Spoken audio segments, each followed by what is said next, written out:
بسم الله الرحمن الرحيم. هل أتى على الإنسان حين من الدهر لم يكن شيئا مذكورا إنا خلقنا الإنسان من نطفة أمشاج نبتليه فجعلناه سميعا بصيرا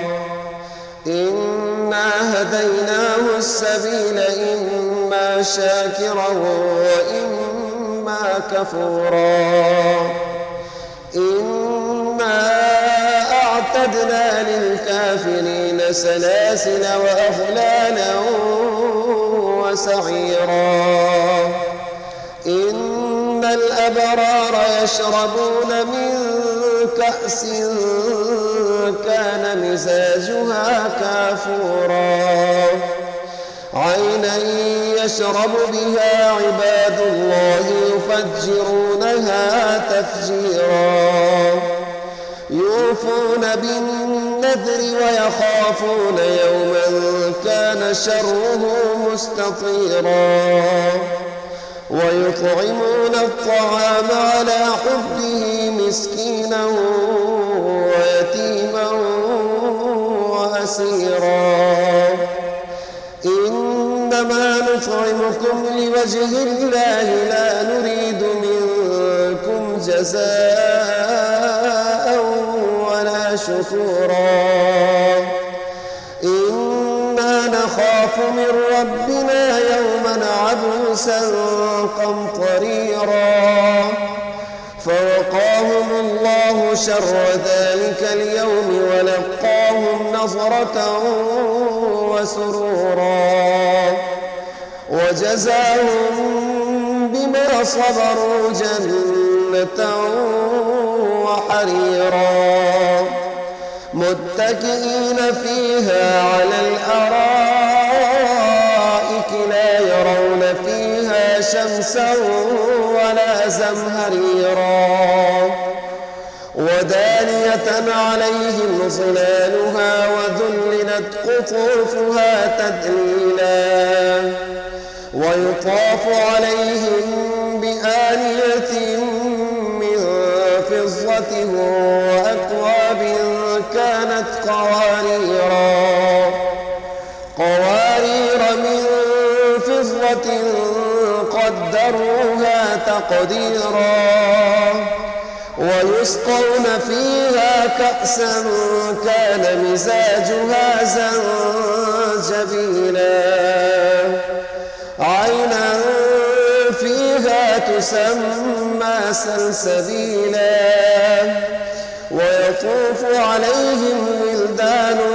مخلدون إذا رأيتهم حسبتهم لؤلؤا منثورا وإذا رأيت ثم رأيت نعيما وملكا كبيرا عاليهم ثياب سندس خضر واستبرق وحلوا أساور من فضة وسقاهم ربهم شرابا طهورا إن هذا كان لكم جزاء وكان سعيكم مشكورا إنا نحن نزلنا عليك القرآن تنزيلا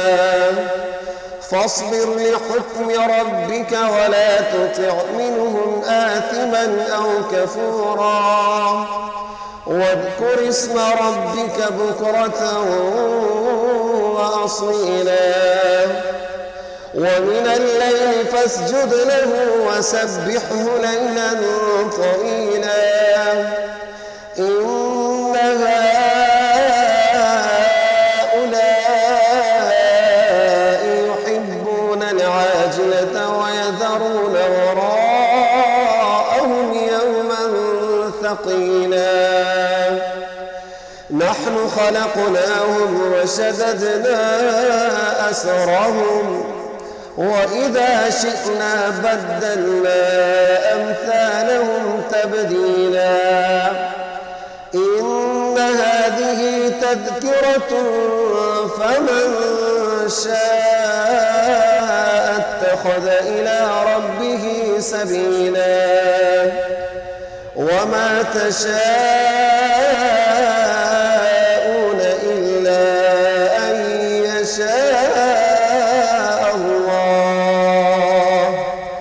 إن الله كان عليما حكيما يدخل من يشاء في رحمته